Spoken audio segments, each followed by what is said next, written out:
C'est une visite de courtoisie que nous avons tenue en tant que professeur de droit à rendre au président de la Cour constitutionnelle, qui est un de nos collègues. Nous avons eu des débats intéressants sur l'importance de l'état de droit dans la construction de nos États africains. Et nous avons eu également des encouragements par rapport au travail que nous menons au niveau du CAMES pour la promotion des enseignants-chercheurs de l'espace sous-régional. Nous avons cherché ce matin à aller vers le président pour recevoir des sages conseils. Et nous sommes vraiment très heureux des conseils que le président nous a prodigués, surtout faire en sorte qu'il y ait la paix, préserver la paix dans le pays. Les informations sécuritaires étant très sensibles, il faut que les journalistes que nous sommes, voulant se spécialiser, sachent ce que nous devons dire et ce que nous ne devons pas dire. Comme on le dit souvent, toutes les vérités ne sont pas bonnes à dire.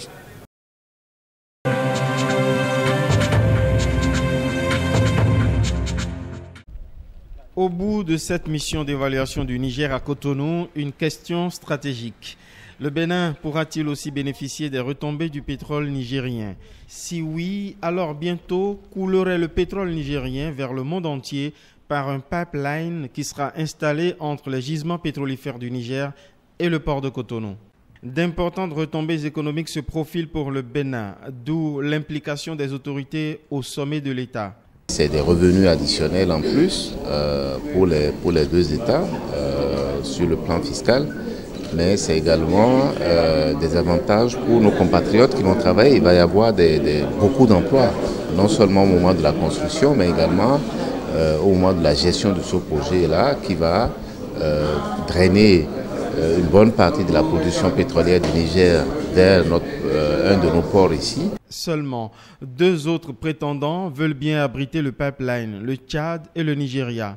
Pour l'emporter, le Bénin doit donc montrer qu'il offre les meilleurs atouts. Les visites sur les installations offshore de ses mains et celles du port de Cotonou seront déterminantes. C'est une installation préexistante avec des cuves de stockage de pétrole brut, avec des pipelines qui s'enfoncent dans la mer jusqu'à une plateforme de chargement, des pipelines de 20 pouces et de 8 pouces. Nous pensons que ce site donne un atout supplémentaire à l'axe Bénin, parce que non seulement les terrains existent, mais il existe vraiment des installations qui demandent peut-être à être renforcées ou à être rénovées pour certains.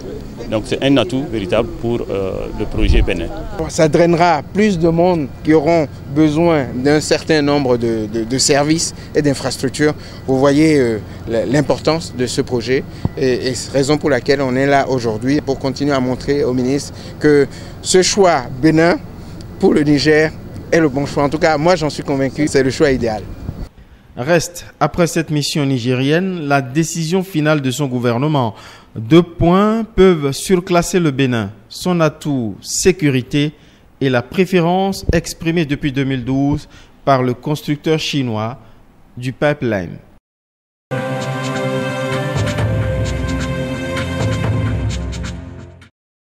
L'Association des anciens fonctionnaires des Nations Unies au Bénin s'est fixée pour objectif principal de contribuer sans prétention aucune à la gouvernance du pays par l'expertise et la compétence professionnelle de ses membres. C'est à ce titre que nous voulons, toutes les fois que nous le pourrons, apporter des ébauches de solutions concrètes et constructives à l'ensemble des problèmes qui se posent à notre pays. Parlant de problèmes, s'il y en a un qui a été particulièrement au cœur de nos préoccupations au cours de ces derniers mois, ne fût-ce qu'en raison de l'impact négatif sévère qui n'a pas manqué d'avoir sur notre économie, partant sur la vie de nos populations, ce fut la récente crise de la monnaie nigériane, dont les conséquences n'ont pas tardé à se faire sentir jusque dans les hameaux les plus reculés de notre pays. Moi, je suis tout à fait fier d'être un des membres de votre association. Il faudrait que j'arrive assez rapidement à me mettre en règle, à faire une adhésion formelle, puisque les charges publiques sont essentiellement précaires.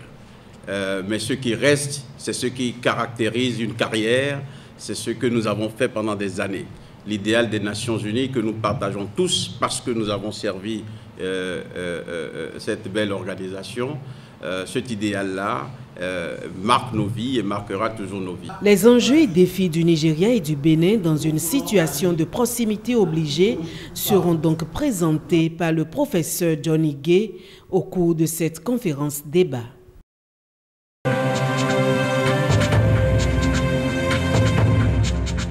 Retenue d'eau dans le village de Akon, arrondissement de Okpara, nous sommes dans la commune de Savè. Le ministre de l'Agriculture vient toucher du doigt le mode de fonctionnement et les avantages pour le passage des bœufs. Delphin Kouzandé est soucieux de la bonne conduite des activités inscrites dans la réalisation du PAFILAV, projet d'appui aux filières lait et viande. Sans eau, l'homme ne peut pas vivre, les animaux ne peuvent pas vivre. Et donc c'est d'un grand intérêt. Et ce barrage aussi, si vous savez vous y prendre, ça peut vous permettre aussi de faire de la culture maraîchère. Ça, c'est une activité qui permet d'avoir des revenus. Quand je prends les bovins, pour lesquels qui prennent la majeure partie de l'eau, à la saison, celle-ci doit produire du lait que nos amis aiment consommer tous les jours. Il faut avoir de l'eau. Il faut avoir d'abord l'alimentation, mais il faut aussi avoir de l'eau. Autre visite, le marché à bétail de Savè. Tard dans la nuit, la délégation ministérielle est venue s'enquérir des nouvelles. On rassemble les animaux de toutes sortes. Il y a les bovins, il y a les petits ruminants, il y a la volaille. Et c'est un marché qui s'anime et qui est suffisamment fournisseur de l'économie. Le maire de Savè affirme sa satisfaction par rapport à cette descente du ministre. Nous avons autour de 500 000 francs par semaine que le comité récupère. Ce n'est pas rien pour l'économie d'une commune. La délégation ministérielle repart ainsi pour d'autres missions.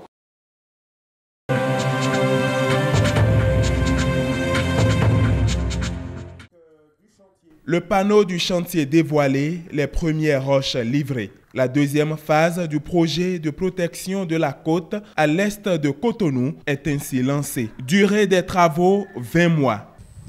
Les travaux envisagés à l'est de Cotonou, précisément entre le chenal de Cotonou et les bassins d'assainissement situés à Ekpé, dans la commune de Semekodji, visent d'une part à sauver les acquis de la première phase, mais aussi à protéger de nouveaux segments concernés par l'érosion.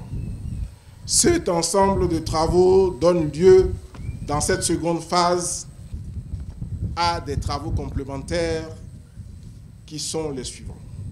La construction, suivant des modèles mathématiques et physiques bien précis, roulés au moyen de processus maritimes optimaux d'un certain nombre d'ouvrages en enrochement et du rechargement de plage par dragage et injection pour protéger 3 segments particuliers de notre côte. Cette deuxième phase prend en compte toute la côte béninoise, 125 km au total. Heureux, le préfet du littoral et le représentant de la mairie de Cotonou ont promis jouer leur partition. De son côté, la population par la voix du Front uni pour la lutte contre l'avancée de la mer n'a pas caché sa joie.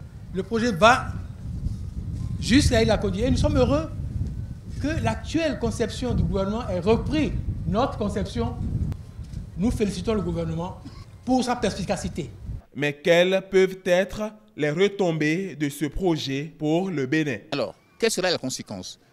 Il y a ce qu'on appelle quick money making business. Quick money making business, c'est-à-dire les affaires, les investissements qui génèrent tout de suite la richesse monétaire. Le tourisme en est un. Et le président Patrice Talon, un homme d'affaires très avisé, a compris l'enjeu et il met carrément le cap sur le tourisme. Ce qu'il faut maintenant, c'est que tous les acteurs nationaux accompagnent. 7 riverains ont été distingués comme des modèles d'éco-citoyens au cours de cette cérémonie de lancement qui marque le début de la résilience du Bénin aux effets néfastes des changements climatiques.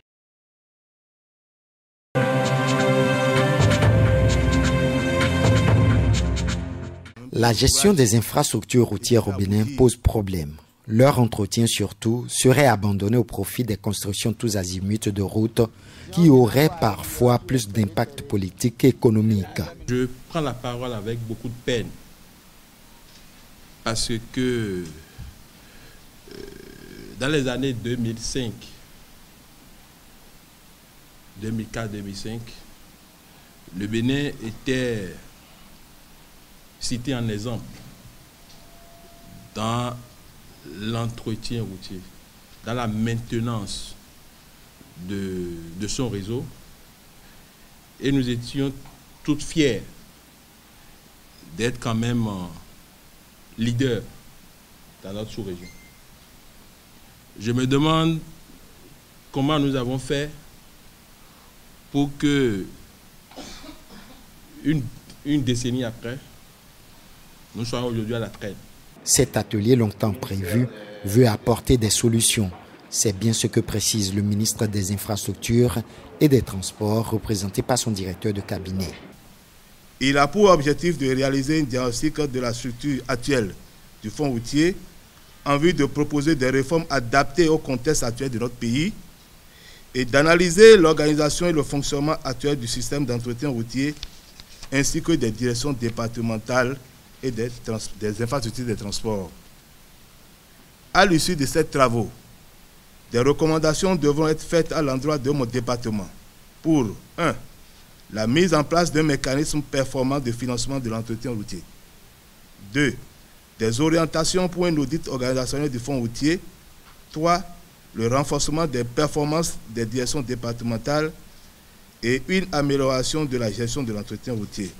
Se dire la vérité pour avoir le meilleur réseau routier, telle est l'ambition du ministre des Infrastructures et des Transports du Bénin.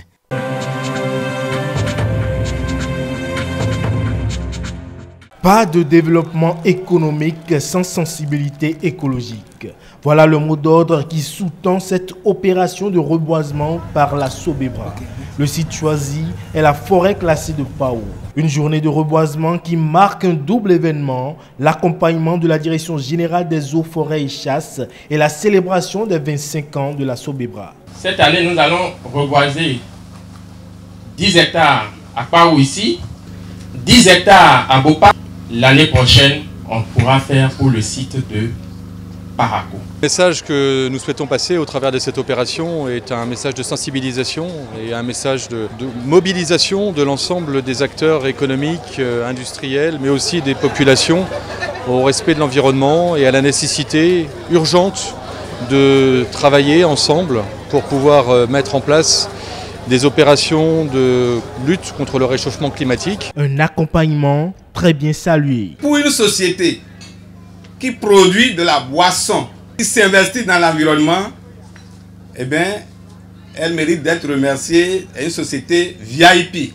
Je peux dire que c'est un pas très important que fait cette industrie-là sur le chemin de la protection de la nature. La terre que nous occupons, nous l'empruntons à nos enfants.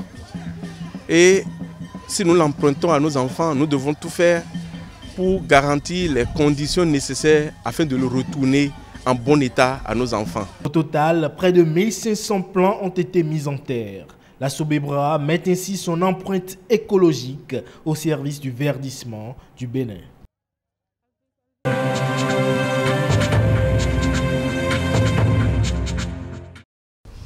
La conscience participe à 10% seulement dans le succès et le 90% c'est le subconscient. Donc nous devons savoir utiliser ce pouvoir-là qui est caché dans notre subconscient. On a dit dans la Bible, Dieu nous a créés à son image et à sa ressemblance. Donc tout le pouvoir que Dieu a, il a déjà mis ça en nous. Mais l'homme ignore qu'il a de tels pouvoirs. Donc, et vous allez voir beaucoup de gens, ils vivent sans objectif et ils n'arrivent pas à réaliser leurs rêves. Donc grâce à ce séminaire, tous ceux qui vont assister à ce séminaire, ils vont plus repartir de la manière dont ils sont revenus. Donc ils pourront utiliser le plein potentiel qui est en eux et pouvoir réaliser leurs rêves. Ce dont on parle, ce n'est pas affaire de marabout. Tout ce que nous cherchons en dehors de nous, c'est déjà en nous-mêmes, c'est enfoui en nous. Donc on va aider tout un chacun à sortir le génie qui est au fond de lui-même et pouvoir utiliser ce pouvoir. Pour ceux qui nous écoutent actuellement, je peux vous dire que ce n'est pas par hasard. Le hasard n'existe pas.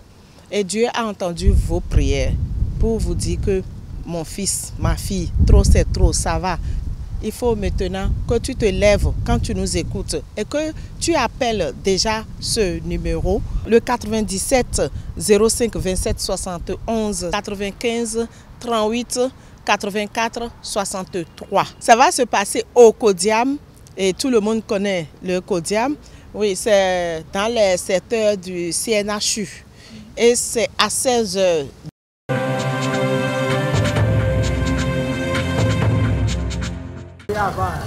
Tout le monde vit cette situation, une envie pressante en chemin, mais nulle part pour se soulager. À Cotonou, trouver des toilettes publiques peut parfois être un véritable parcours de combattant, car elles ne sont pas assez nombreuses. On en retrouve dans certaines églises et marchés. Celles-ci ne sont pas gratuites, mais elles sont modernes, comparées à celles-là, plus archaïques. Il n'y a pas de toilettes publiques, vous savez, non? Et on est obligé d'uriner contre les murs. Je trouve un lieu un peu discret et je me libère, par exemple, contre un mur. Nous avons fait quelques expériences à Kpakpa-Dodome, à Plakodji, et à cause, disons en griffe, des coutumes ou bien des habitudes, les populations ne veulent pas utiliser ces toilettes. Conséquence, beaucoup urinent un peu partout. Même si le sujet peut faire sourire certains, c'est une question de santé publique. Le fait de garder les urines, c'est un peu comme garder, actuellement on est en période d'inondation, c'est un peu comme garder l'eau sale à la maison. Donc cela va permettre le développement des microbes dans la vessie. Pour quelqu'un qui a une infection, par exemple, les microbes vont trouver là une occasion pour remonter plus haut. Donc l'infection qui était bas située, un boulevard va se créer pour le microbe qui va remonter plus haut dans les reins. À ce moment, l'infection du rein, par contre, plus grave. Les selles, leur besoin est plus facile à contrôler. Le besoin des selles, on peut garder une selle pendant une journée plus facilement. Parce que derrière le sel, il y a les gaz. La personne garde le sel, mais il fait les gaz parfois qui diminuent un peu la pression. Par contre, l'urine, il n'y a pas. Parce que les selles sortent avec les gaz. Donc quand les selles ne sortent pas, au moins les gaz sortent et puis ils baissent la pression pendant un temps. Dans certains marchés de Cotonou, c'est la vétusté des toilettes qui est déplorée. Ainsi, elles sont moins fréquentées. Quand les toilettes se sont gâtées, les gens ont peur et ne viennent plus. Ici, dans cette église, l'entretien y est.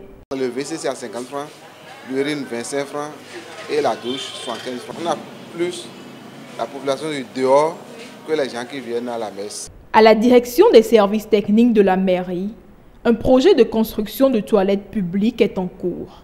Il y a des réflexions qui se poursuivent pour voir un peu rendre et beaucoup plus adapter ce type de toilettes dans la ville de Cotonou. Nous envisageons construire des latrines un peu partout, notamment dans les zones fortement urbanisées comme la zone de Ganri, au niveau de l'avenue Stemez, au niveau de Saint-Michel, pour permettre quand même, disons, à ceux-là qui ont un besoin pressant de se mettre à l'aise, quand même de pouvoir le faire dans de très bonnes conditions, moyennant peut-être le paiement de modiques sommes pour entretenir ces toilettes que nous allons mettre en place. À défaut de l'installation de ces toilettes publiques, les murs continuent d'être arrosés et la bienveillance des bars et débits de boissons est fortement sollicitée.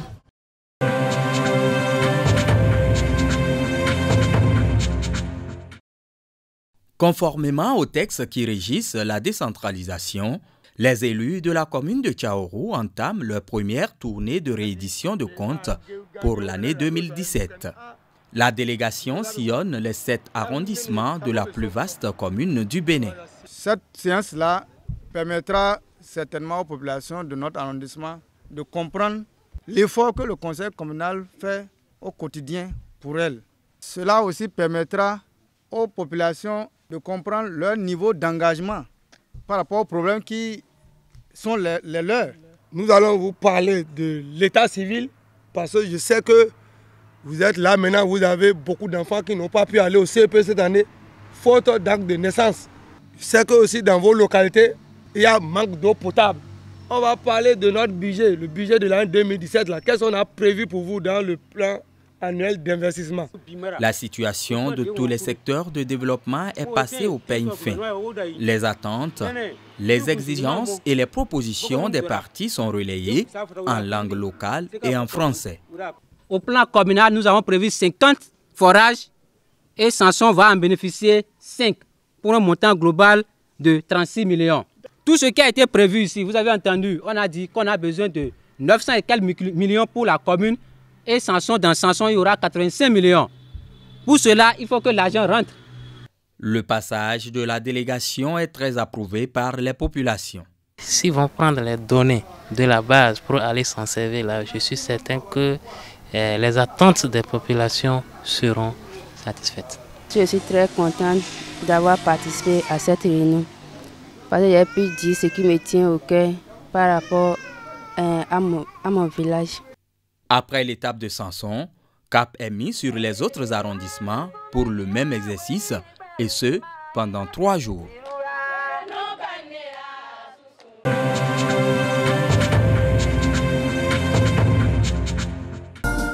Celui que la nation honore s'appelle Francis Awagbe Béansé.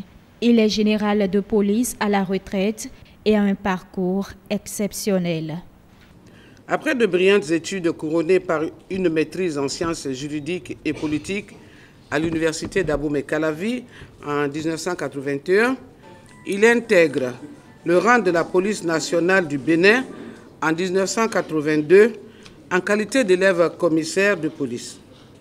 Sa capacité intellectuelle et sa volonté de servir vont lui permettre de gravir successivement les marches de ce corps pour devenir inspecteur général de police. Le général Francis Awagbe Béansé a des compétences dans plusieurs domaines de spécialité comme le maintien de la paix, le droit humanitaire et la lutte contre le trafic de stupéfiants. Des expériences au plan national et international. Sa distinction n'est donc pas un hasard. Francis n'a pas volé sa décoration. Il exerce son métier à temps et à contre-temps, avec le sourire, avec la bonhomie quelquefois, avec la fermeté, mais avec la magie. Chevalier de l'Ordre du Mérite du Bénin en août 1999, médaillé d'honneur de la police nationale en 2003, commandeur de l'Ordre national du Bénin en avril 2015, il reçoit une distinction dans l'Ordre du Mérite de l'Union nationale des combattants de France en 2008.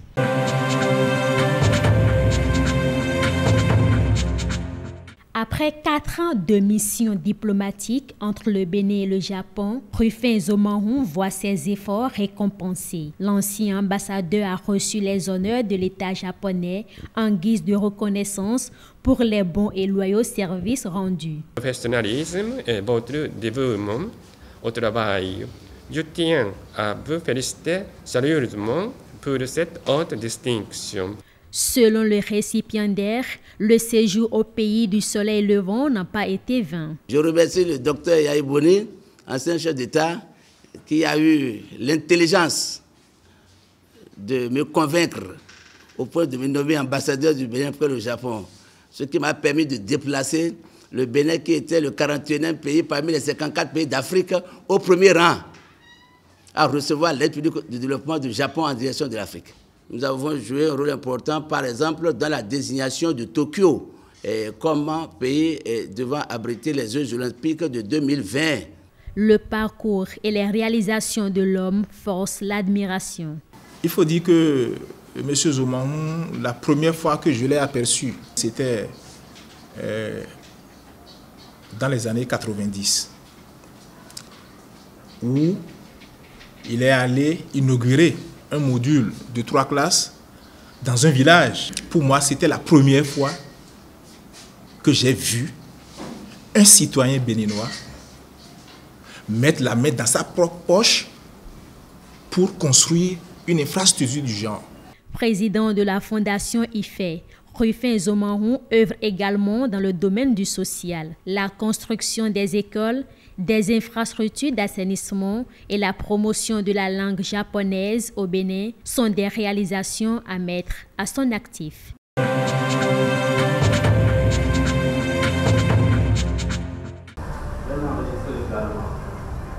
Cet atelier est organisé par l'Union des graphistes du Bénin, UGB.